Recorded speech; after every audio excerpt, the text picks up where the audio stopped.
Back in 2020, at the beginning of the year, we had these horrible earthquakes in the southeast of Puerto Rico. The news kind of forgot about it because, pandemic began just a little bit later, so the whole world is shutting down. But that January, February of 2020, the earth kept shaking dramatically in the southwest of the island. And these communities, one specific town called Guayanillas, which is one of the towns with the most poverty on the whole island, who had already really struggled post Hurricane Maria. One of the first places we went as an organization right after Hurricane Maria was the town of Guayanillas. And I'm saying all this because I was with a team that heard the news of the earthquake. It's kind of like a relief organization. They came out of Texas. They want to come. They want to help. There was a contact from the church that I used to work at. Hey, these people want to come. They were going to come from Texas. They're going to pay their whole way. And so, as many hands as can come. The earth is still shaking. There's thousands of people living in tents outside because all these concrete buildings had collapsed, of course, because of the earthquakes. And so, long story short, we welcome this team as we welcome multiple other teams, local churches, other organizations outside from Puerto Rico and in Puerto Rico. But this specific team came from Texas. I had one connection with them in the past. And then I was faced with quite possibly the worst parts of Western Christianity, precisely the things that I want to deconstruct from. And so this episode is about deconstruction. And that team came, and we had already made some connections in the town of Yauco, Ponce, Guayanillas, Lajas, all these towns in the southwest of the island, as we were delivering aid, as we're helping people, as we're clearing rubble. And this team, as the first day they got there, okay, now I have to leave what I'm doing to collect them from the airport.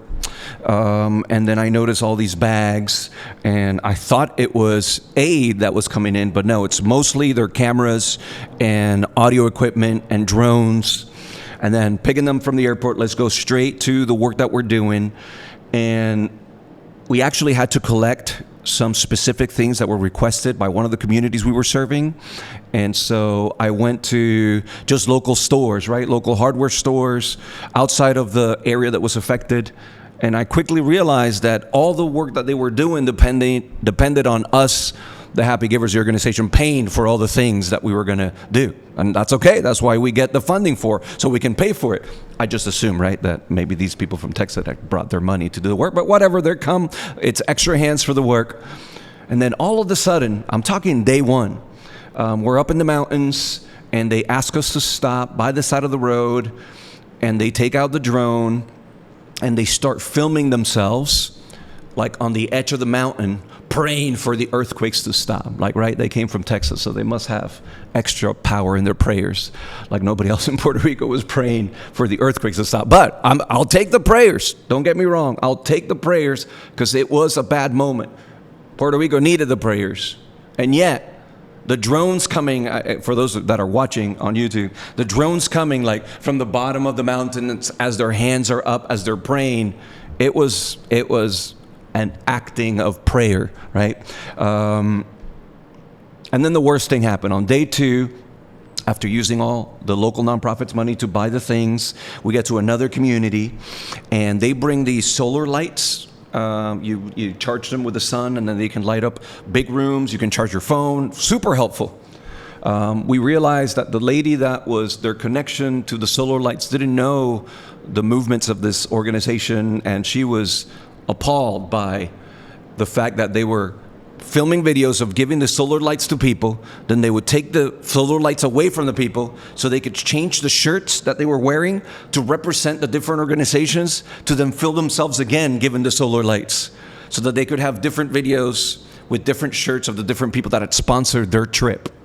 I guarantee you it would have been a better use of all that money that was spent on their travel and their equipment to not come to Puerto Rico, to just send it to the local leadership, to the local communities, so that the local people could serve the local people.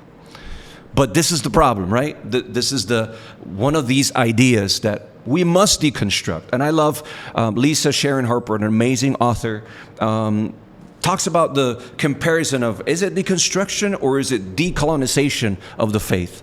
And in that context of this trip, it was a colonial mindset. We're coming from a place that has more money, that has more power, that has more spirituality, that has better funding, and we're going to make sure that we capture the images of the prayers and the giving of the help so that we can get more funding so that we can help more. That's the mentality, but that's not how it felt. And the moment that encouraged me, motivated me, in a way forced me to actually have a conversation and kick them out was when we started visiting. It was like camps that were being built, people living in tents because they were terrified of going back to their concrete homes, fearful that in the middle of the night it would collapse on them.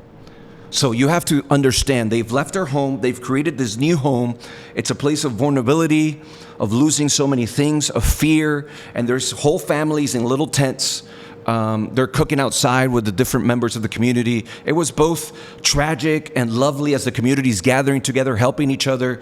So many people, Puerto Ricans from San Juan, from the metro area, were driving down hours to take help, to take support, to dance and to sing and to cook together, to support the people in the Southwest.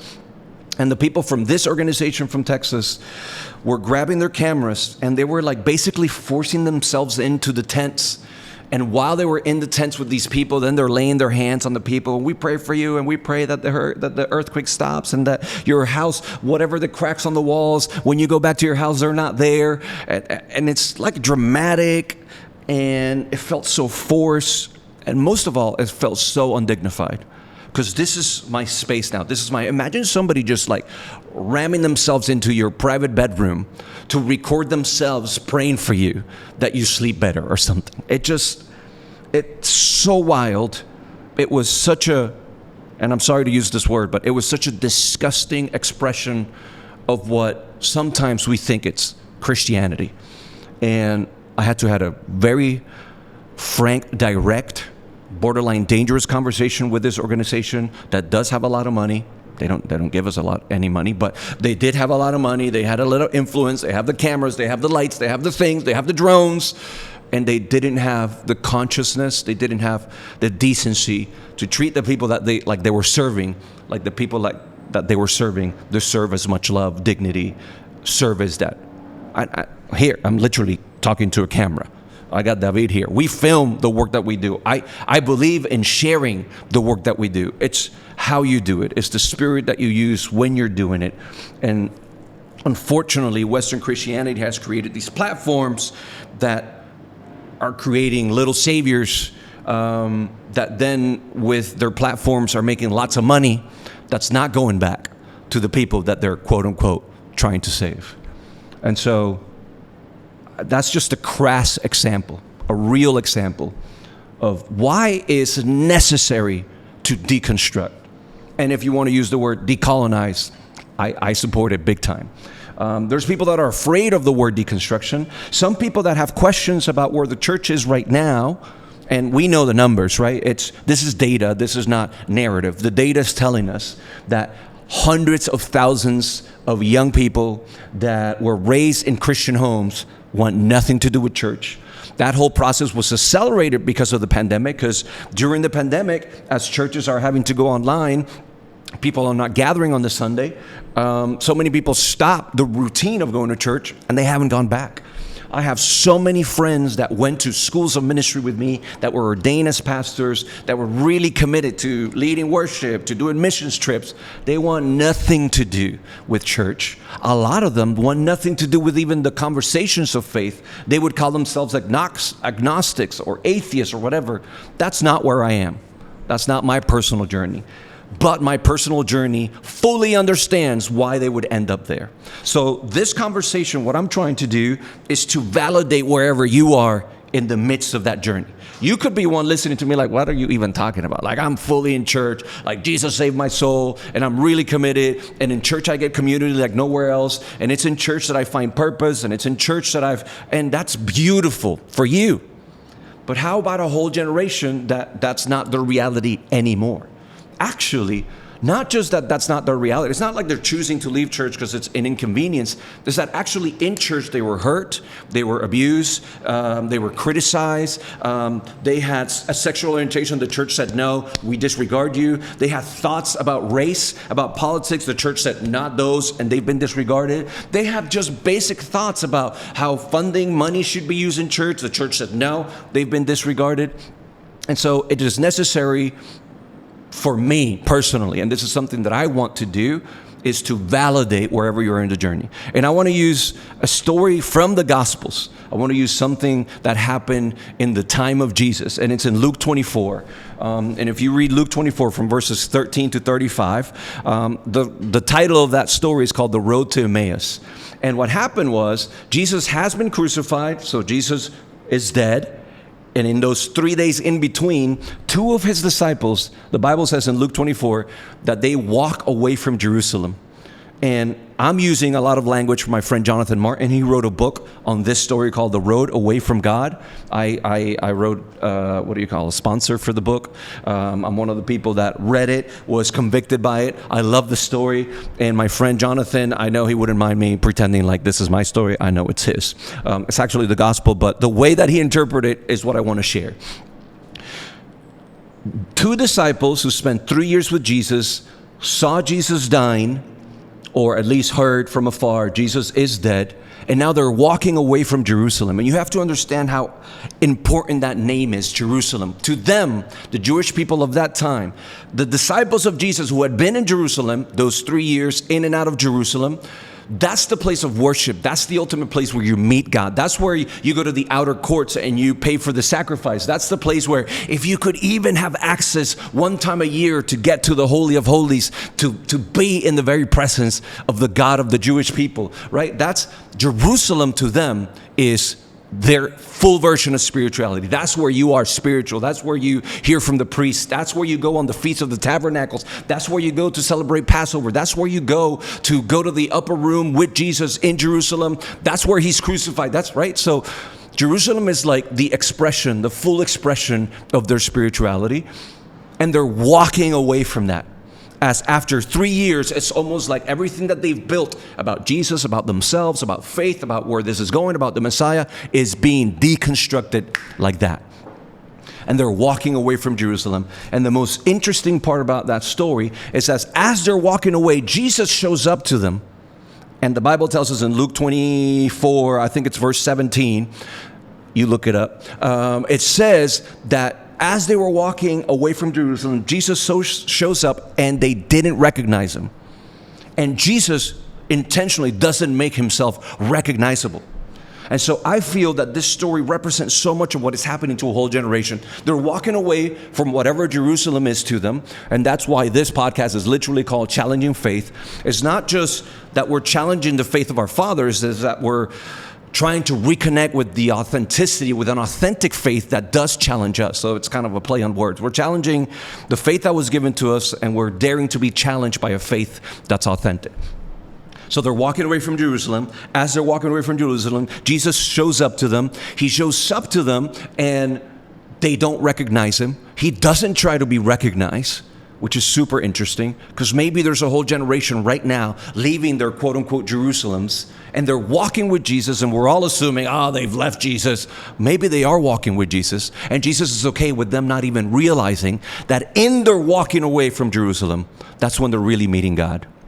And the beautiful thing is, it's not just that Jesus shows up to them, doesn't make himself known. He then starts asking them questions. Jesus is like, what happened? What are you talking about? What happened in Jerusalem? What happened? And so Jesus is igniting the questions, the fear, the doubt, the deconstruction. He's not trying to correct them or correct the convictions initially. He's just purely like asking them questions. And so why can't that be the part of the gospel that we're living in this day and age, where a generation is walking away from their Jerusalem and we're just allowing Jesus, we don't even know it's him. We feel it's our heart, we feel it's society, we feel it's the age, the time, but it's actually God allowing us to question, allowing us to process, allowing us to decide whether, and this is the end of the story, they end up breaking bread. And Jesus gives them kind of a correction. It's like, Didn't you know that the prophets said that all these things would happen? So isn't it like, yeah, what happened and what you're processing, it's meant to happen.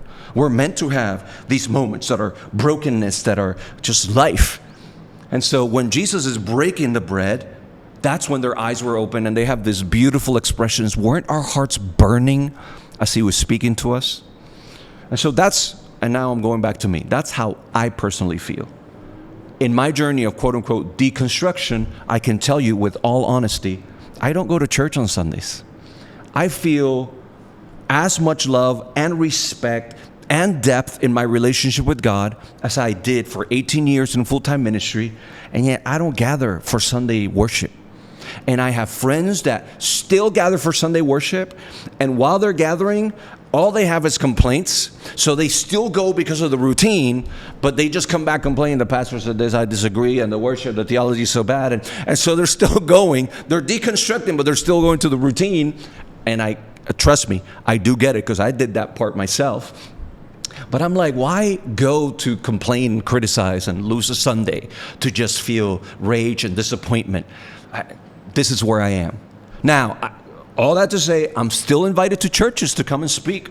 And I go with a spirit of humility, with a spirit of service. When I go to a local church, I'm visiting a church in Florida next month. I do events with pastors, with Latino pastors through Pulpito Fellowship.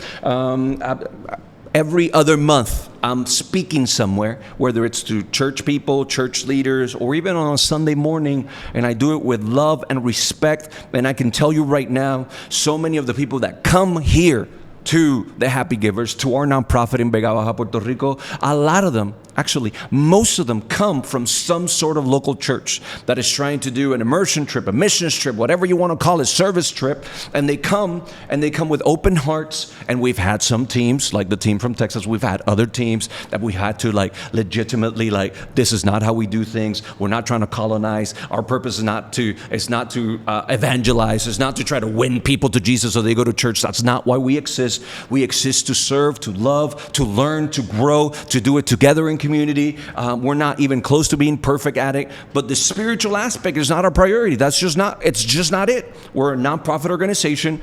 As the founder of the nonprofit organization, in my own spiritual journey, of course, a lot of that is translated to the public expression of the Happy Givers, but things I say is not how everybody in the organization feels. I have atheists in the organization. I have LGBTQ people in the organization. I have people that go to church in the organization, people that could not care about the church in the organization. I have people that when they get sick, they go to Santeria in the organization. They go to what would Christians be like? That's demonic. That's where they go. And yet we're all part of this family. We all get to do the service, the acts of kindness together. Some from different points of view, some from different reasons, but it works.